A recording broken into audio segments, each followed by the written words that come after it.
Hey everyone! If you're learning English, I'm sure you've run into phrasal verbs. They can be a little tricky, right? But they're also what makes English so expressive. So today, we're going to dive in and unlock a whole bunch of them by focusing on just one super common verb, look. Does this sound familiar? You think you know the word look, but then you hear someone say look after my dog or things are looking up, and suddenly the meaning is completely different. It can be so confusing, but hey, don't worry, you're definitely not alone, and I promise by the end of this, it's all going to make so much more sense. So what is a phrasal verb anyway? Well, think of it like a team-up. You have your main verb, in our case, look, and it joins forces with a small word like for, into, or up. When they combine, boom, they create a brand new meaning that's often totally different from the original. They're kind of like special code words in English. To make this way easier to remember, we've actually grouped these phrasal verbs by what they mean. So our first group is all about finding things and, investigating stuff. First up is look for. This is probably the one you've heard the most. It just means to search for something. The key is that little word for. Think of it as pointing an arrow at a target. You're not just looking around aimlessly, you are looking for your keys, for a specific address, for an answer. You've got a goal. And this example is just perfect. He wasn't just casually observing things. His entire life was a search, a quest.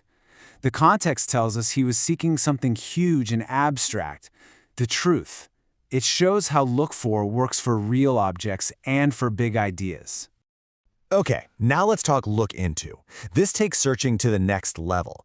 If look for is about finding the box, look into is about opening that box up and really examining what's inside. That word into is your clue. You're going deeper. You're investigating, exploring the details.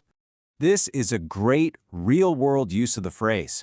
You're not physically walking down the street looking for a hybrid. No, you're doing your homework, you're researching, comparing prices, reading reviews, considering if it's the right choice.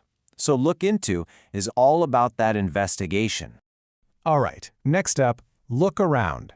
The key word here is space, a physical space. When you look around, you're exploring your surroundings, a new apartment, a museum, a cool shop, and here's a neat little tip for you. In British English, you'll often hear people say, look round. But don't worry, it means the exact same thing. See how that works? You can just picture it, can't you? The person wants to walk through all the rooms, check out the kitchen, maybe see the backyard.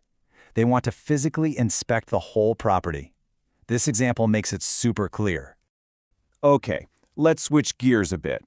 Our next group of phrasal verbs is a little more passive. It's less about actively searching and more about just seeing, watching, or observing what's going on. And here's our first one, look on. This basically means you're a spectator. You're watching something happen, but you're not actually part of the action. You're just an observer, kind of standing on the sidelines. This example just captures that feeling perfectly, doesn't it? That feeling of being watched. The people aren't helping, they're not getting in the way, they're just observing, and their presence alone is affecting things. It really highlights that passive nature of looking on. Now for look out. This one's really literal, which is nice and easy to remember. It's all about direction, from the inside to the outside. So you're in your house and you look through the window into the street. You are looking out. Now just be careful. If someone shouts, look out, that's a warning of danger. That's a totally different meaning and a story for another day. See? A super simple and direct instruction. Someone inside is being told to turn their gaze outside to see that the weather has changed. It's a very common, very straightforward use of the phrase. Simple, but you'll hear it all the time. All right, on to our final section. This is where things get a little more abstract. For these phrasal verbs, we're not always talking about using your eyes. We're talking about looking with purpose, with care, with your mind. Let's check it out. Okay, this one is a big one. Look after. Let's be really clear, this has nothing to do with actually seeing something. It means to take care of someone or something, to be responsible for them, to protect them, to keep them safe. This is one of the most important look phrasal verbs you can learn. The context here just makes it so obvious, right? You don't just watch a child. You care for them, you protect them, you make sure they're okay. This example really drives home that look after implies a deep sense of responsibility. Now, look at. You're probably thinking, I know this one. It means to look at that bird. And you're right. But it also has this other, more abstract meaning, to consider something. This is a mental action. You're not using your eyes. You're using your brain to examine an idea or a problem. So think about what's happening here. This person isn't just staring at a car. No, they are thinking about it, weighing the pros and cons, considering their budget. They are using their mind to look at the situation. That mental action is the key. And finally, we have look up. This is such a great positive phrase.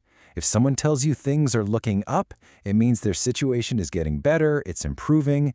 Just imagine your luck or your mood literally moving in an upward direction. It has nothing to do with looking at the ceiling, I promise.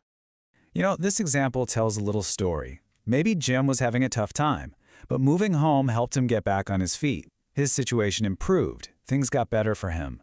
It's a fantastic common phrase that just screams optimism and positive change. Phew! So there you have it. That's a whole lot of looking, right? Let's just do a super quick recap so you can add all these to your personal English toolkit. So remember how we broke them down into 3 simple groups? First, for finding and investigating, we have look for, look into, and look around.